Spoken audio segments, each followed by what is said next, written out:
What's up, good people? Mark Holmes here, and as always, I want to say thank you all for watching, commenting, subscribing, and being part of the Joe Boo Sports Report.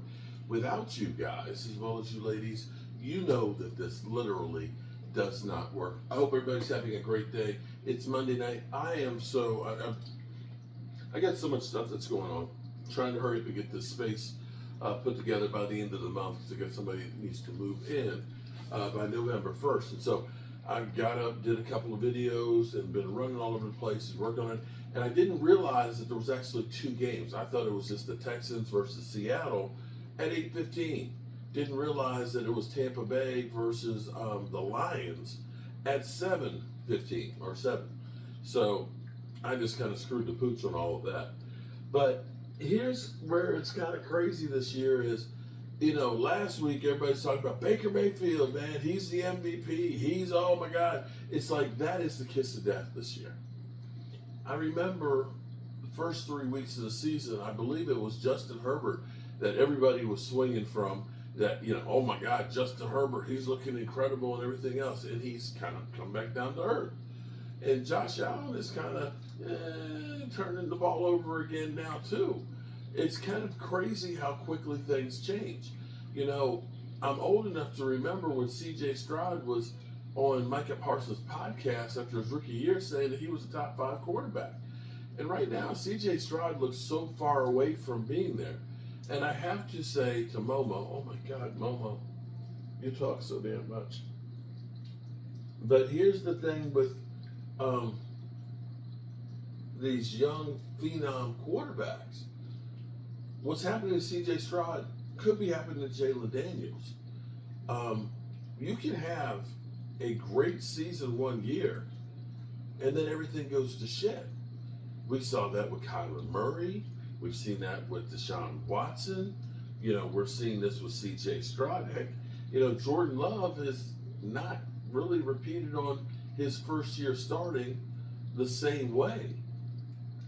In the NFL, there are no guarantees. And see, it's great that we've got some good news that Overshown, that Cooper Beebe, as well as finally maybe getting a chance to see Savon Ravel, that their windows are opening up to actually get out on the field. And the Cowboys are getting some troops. I hope, my God,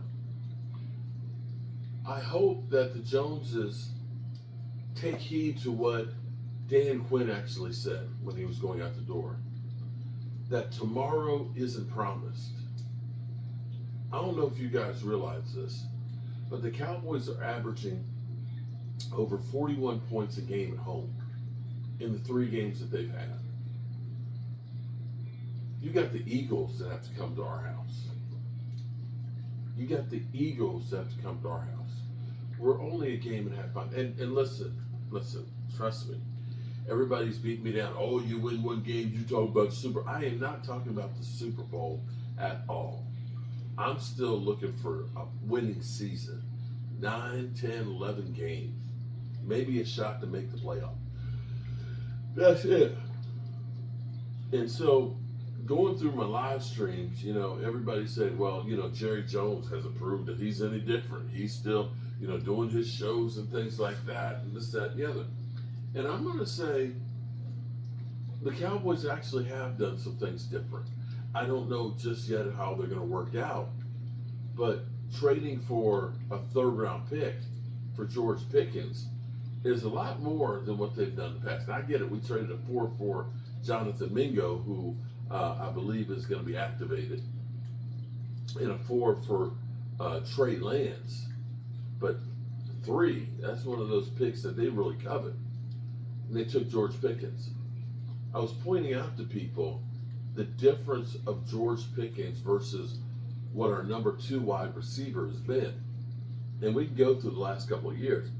Whether it's Noah Brown, Brandon Cooks, Jalen Tolbert, right now, today, you have George Pickens with just about the identical numbers of what those guys did on a whole season. That's not a normal Jerry Jones type move. That's Stephen Jones always saying we believe in our own guys. it would have been promoting one of the guys we already had. Would have been typical. Oh, we believe in Jalen Tolbert. Jalen Tolbert would be good enough to be our number 2. With Jonathan Mingo as our 3. No. Javonte Williams, not our typical type signing. Usually we are promoting a running back from within. Javonte Williams, although we didn't really think he was going to be that good. And here's where you may want to look at this a little differently. What seemingly happened to the Giants is they literally ran out of gas in the fourth quarter. They got tired. That lack of oxygen at high altitude finally got to them. And so they got tired. The Giants were able to make a lot of hay by running the football. And here's the major advantage that the Cowboys may have is Javonte Williams, most of his career was there in Denver. He's used to the altitude. He understands how it is. And that may be our wild card against the Denver Broncos is running the damn football. That, and we have depth.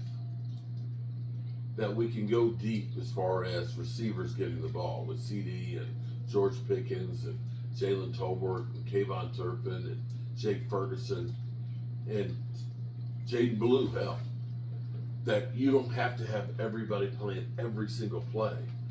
And I think they got a good chance against the Denver Broncos. If they can get a win against the Denver Broncos and then get a win against Arizona and go into the bye week, things look a lot different. And this is where Jerry Jones, you've got a great offense. You probably have the best offense in football right now that is deep. And if you don't make an attempt to try and maximize that, then I don't know what to tell you. The fans deserve that. We've stayed loyal, at least some of us have. And I don't want to waste what I'm seeing on there. 30 seconds. They went down the field and scored a touchdown. After taking a sack. 30 seconds. Unbelievable. All right, people. As you can see, I'm tired. And I got to get up in the morning and do it all over again.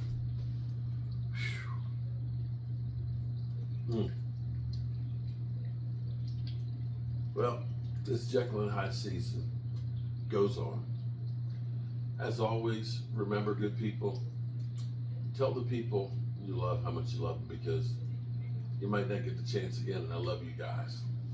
And God willing, my knees are killing me. We all need to believe. Peace.